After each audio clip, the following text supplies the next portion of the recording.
Film development hell, day 85. I'm helping some film friends make a science fiction short today. Why? Well, my name is Deborah Richards, and I am an independent film director from Las Vegas. And if you're new to this channel, welcome. This is a daily deep dive vlog into my life as an independent film director. So, my most recent movie came out 3 months ago, and it's called Shaken and Stirred, The Story of Flair Bartending. It's the world's first feature documentary about the underground world of competitive flair bartending, where the bartenders all throw bottles. And the reason I made that movie is because once upon a time I used to be a bartender. By the way, you can check out the trailer down below. You can even rent or purchase it right now. If you do and you watch it, leave a comment down below. Let me know what you think of the movie. So I still have friends in that bartending world, and two of them, Billy and Pete, are really into, they're really curious about getting into the film world. And so they asked me if I would give them a hand and help them make a science fiction short. So today we're going to go over the script, the shot list, the storyboards. I believe this is a location scout and maybe a technical rehearsal. So Billy's waiting for me downstairs. So let's roll the credits and get into it.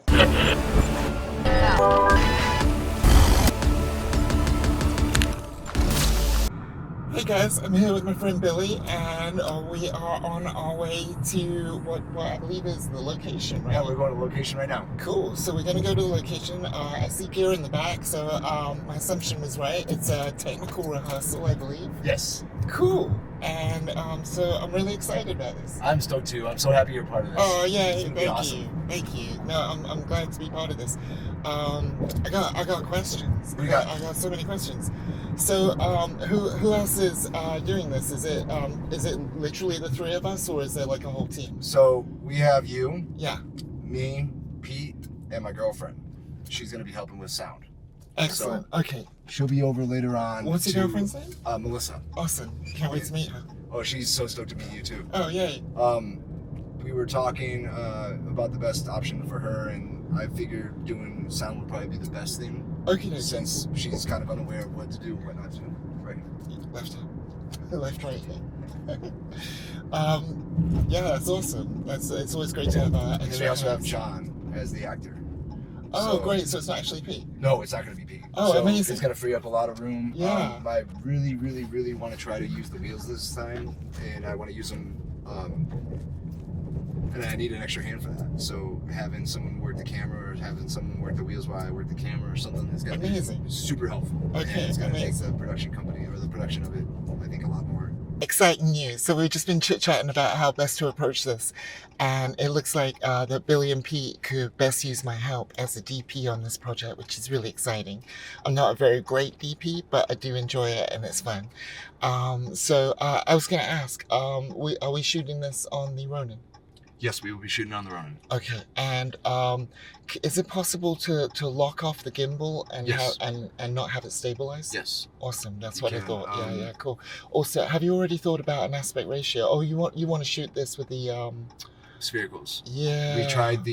We tried to mess with the anamorphics when we did a little test shoot at his house, and the room just isn't big enough for us the to be able anamorphics to work. Make the anamorphics work right. What focal lengths did you have for the anamorphics? 35, 50, and 75. So 75 would be the only one that would. That would be the only one would be worth using. Why don't you shoot it all on the 75 then?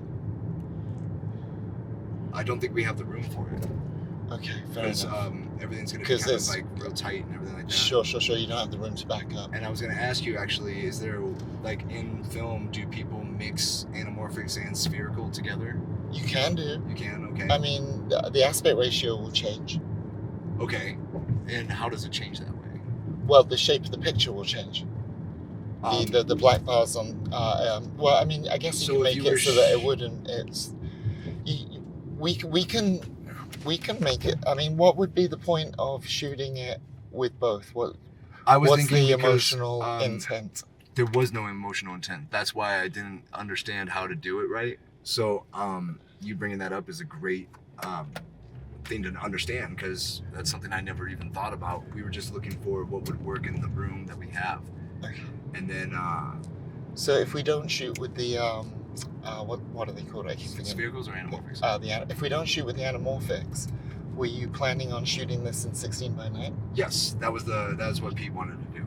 Okay. He said he liked the 16:9 or 16:9 aspect ratio. Okay.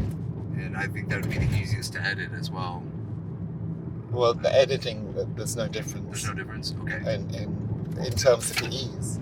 All right. That's, cool. Who's going to edit this?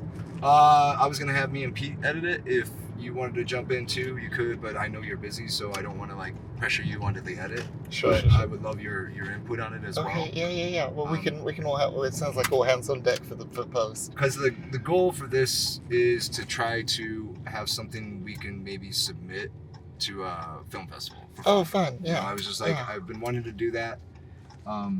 I had a couple other projects I was working on that I wanted to do it on, but it seemed like we were taking a little bit too much off. And maybe doing it this way might be the way to go, and I wanted to see about trying it. So Cool. Awesome. I'm really excited. Is that one of those things you need to state before you even start shooting? Well, it's always good to have a goal. So, okay. Well, then that's the goal. Awesome. Let's make it happen. Yeah. Cool. So I just walked in, and this is Pete, our director for the day. And check this out, guys. Look at this. This is a prop that they've been, some production design they've been working on for this, which is kind of exciting. And we're gonna grab some scripts and sit down and get into it. Hey guys, our actor just showed up. This is John. Say hi to YouTube. Hello, YouTube. Cool. And so we're all here, and basically we're just kind of going through the screenplay right now, and I'm breaking it into some storyboard elements, and so that's what's going on.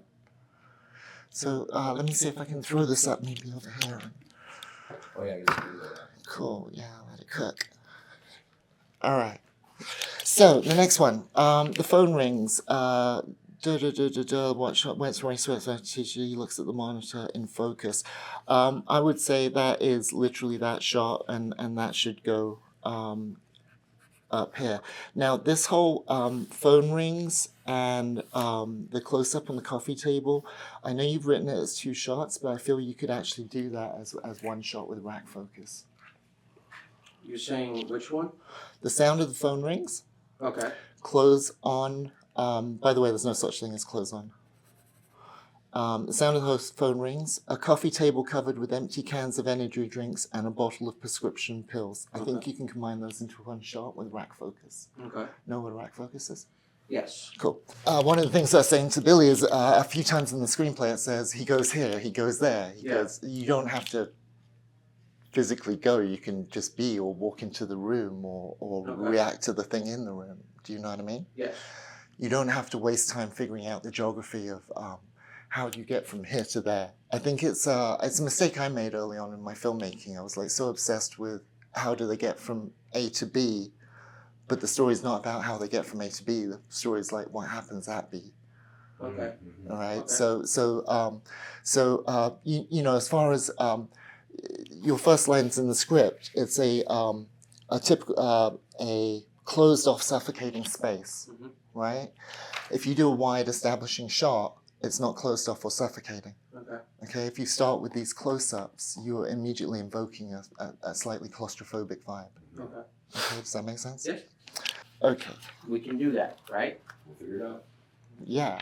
I was saying to Billy in the car, you can write anything you want, and then we'll figure out how to do it. We can do anything. I just know that, We can do anything. for us in the past, post has not been easy for us. It's really easy. You got me.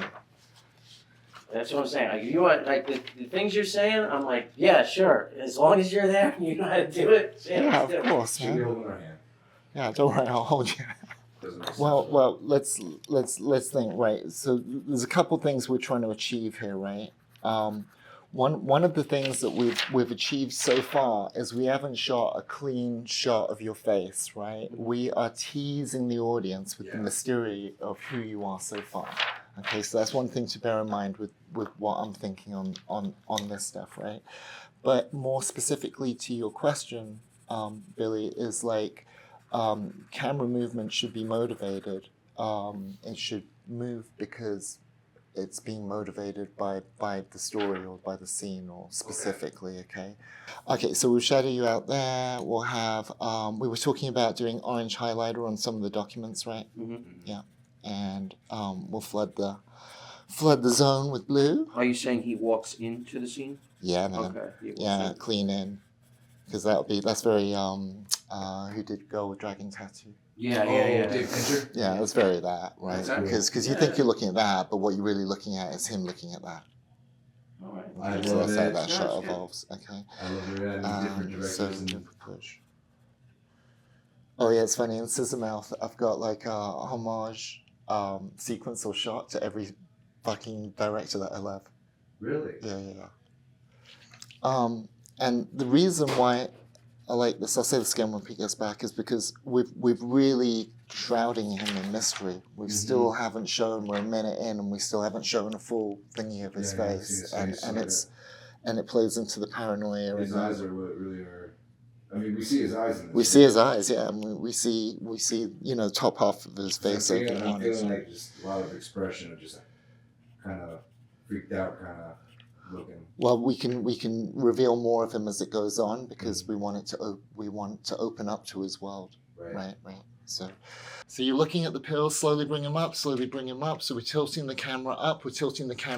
The radio starts going crazy. You look at the radio, pull back a bit, turn around really fast, and look that direction. Yeah, have it printed up? No. Yeah, perfect. When he walks look at into that. Yeah, that's so okay. cool. That's so cool. Yeah, that's exactly what we want. Have like a digital clock on here, okay? And so we have the frame on that, and then we slide out, and then you walk into frame in the room. Okay. So we like something like that, so that we establish in one shot the time and the protagonist. I keep saying you. I know it's going to be you.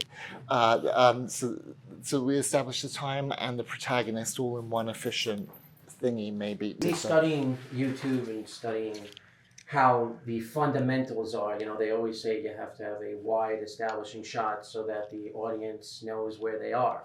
But in this case, we really don't want them to. Yeah, no, you can do the opposite as well. Yeah. Like take Chris Nolan's movie, the Magician one, the Prestige. The Prestige, right? It starts off with the first shot in the movie is a close up of a top hat. Yeah. And then it pulls out and you see more top hats. Mm-hmm. And then you pull out and you see more top hats, and you pull out and you see the whole thingy, and then you're in the scene, which is the same but the opposite, right? Gotcha. As opposed to from going big and then going in, going out, and then in. It doesn't matter how you get into a scene as long as the audience. It's up to you to show the audience what you want to show them. Yeah. Right. So it's up to you how to get into the scene. I love that Robert Zemeckis approach of showing clues of the character. Yeah, I like that too. I like that. I'm a big fan of that. I've always done that. I don't know if you've seen my short dark lights. It does that very much. Yeah. So with the table and all that. Okay, so we do that rack focus. Okay, now we can cut to the doggy door swinging, right? I do have some questions. I love questions. I'm especially fond of two-part questions, as everyone knows. I'm kidding, of course. Hold on. I'm not kidding. I love two-part questions, but it's not mandatory. So yeah, guys, this is the storyboards that I just put together real quick to get a feel for this sci-fi abduction story, which is kind of exciting. I know these drawings look like confessions of an insane asylum, but hey, That's kind of the theme we're going for here. So. That's the theme. Okay, you had questions? Yeah, so when it comes to what we're doing, there's very little dialogue. What's the best way to do sound with this? Sure. I think the answer is, okay, so there's very little audio. And I think the best approach is to take it shot by shot. Okay. Like literally say, okay, so in this shot, how are we going to do the audio for this shot? In this shot, how are we going to do the audio for this? Because I think what you'll find is that the solutions are going to be different for everything. Okay. But I think we can do all of this with one of those like little lavs. Just a lav? Just a lav. Okay, because his girlfriend was going to... You don't want a boom that? I don't think we need it because we can hide the lav in nearly all of these cases, I believe. Yeah. Sure. Okay. That works. Okay. Yeah. We should still get the like room sound? Yeah. Okay. I want to cater to everyone. Uh-huh. So is it right to ask everybody what they like to drink? Maybe get food. Things Sure, like sure. Generally, as a minimum, when you start working with people, you want to offer. If you can't pay people, you want to give people a minimum of copy credit meal, meaning you'll credit them in the credits and IMDb if you put it on IMDb. You'll feed them and you'll get them a copy of it when it's done. What's Now, everyone with like for regards, food? well, I was going to say, with regards to feeding film students and students of film, don't do pizza. Okay, for two reasons. One, it makes your subject oily about 30 minutes after shooting. Okay. And secondly, everyone's sick of having pizza on free gigs. Right. So a well-fed crew will get you further than a lot of things. Okay. Like keep people hydrated and fed, and that'll keep people really happy. Like people go a million miles if they feel that you've gone that extra step to take care of them. I say pizza, but I also think my character might benefit from being a little greasy looking. Yeah. That's a really valid point. But the problem with that while that's a really valid point, it's not necessarily going to be shot chronologically. Right. Okay. No, fair enough. So you could go from one shot being all clean, and then the next shot you look over there and you're sweating, and then you look over here and you're fine. I did cold cuts, Italian bread. That's cool. Sounds great.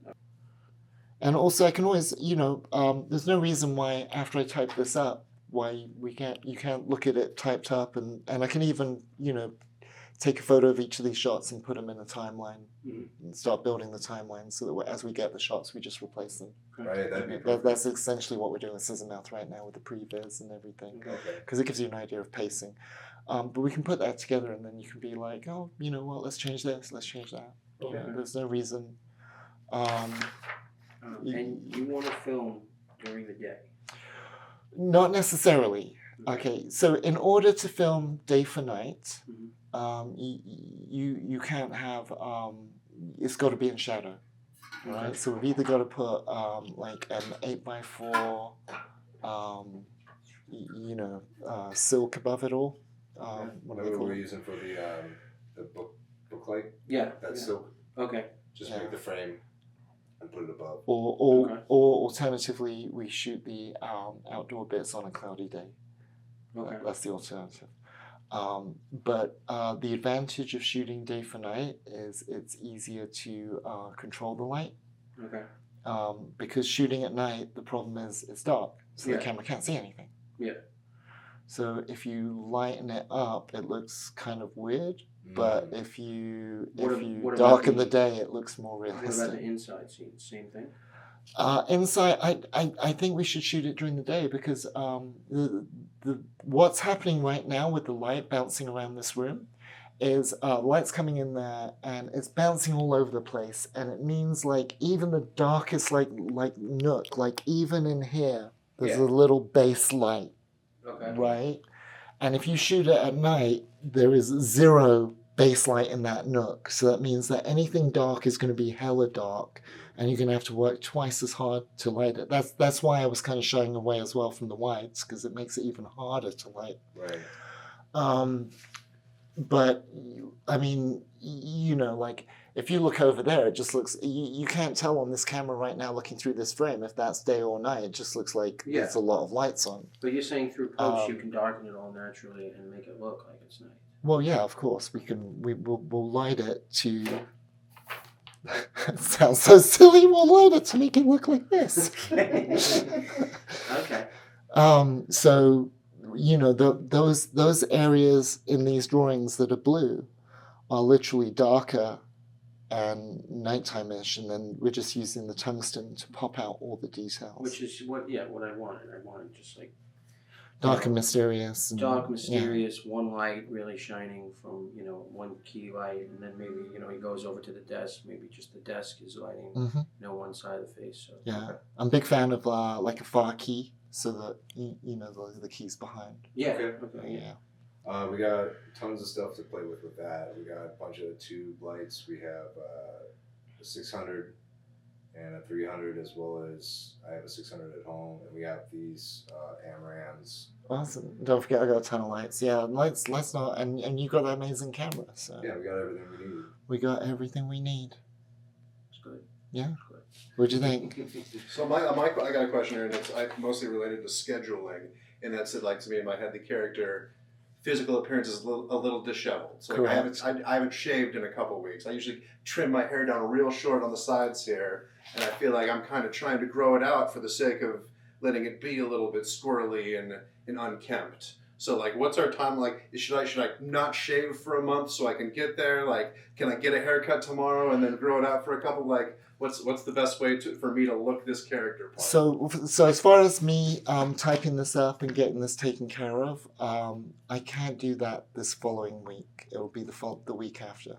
Okay. But I can do it early in the week after because I'm going to California in a couple Do you days. want to shoot for September then? But we can move fast on this. Other than that I just this want week to is- your availability, because you said you were really only available at night. Cool. So fellas, what do you think? Have we got the starts of a It's gonna movie? be awesome. We're good to go. I'm excited. Cool. Did was I helpful? I hope I didn't step on any toes or like. Listen, if anyone doesn't hire this woman right here, you're crazy. Like, she is so brilliant in everything she does. Stop. And she killed it on the storyboard, taught us a lot. Honestly, did not anticipate on learning that much today. So. Awesome. Well, like I said earlier, I really appreciate being part of this, so thank you for including me. And guys, if you're still watching, thank you so much. I have now 250 subscribers after 4 months, so thank you to all of you. If you're still here, you know what to do. Click on the circle up here to subscribe, and I will see you all tomorrow for more. Oh, my bad, it's Friday. I'll see you all after the weekend. Have a great weekend. I'll see you all here Monday for more film development hell. Peace. Bye.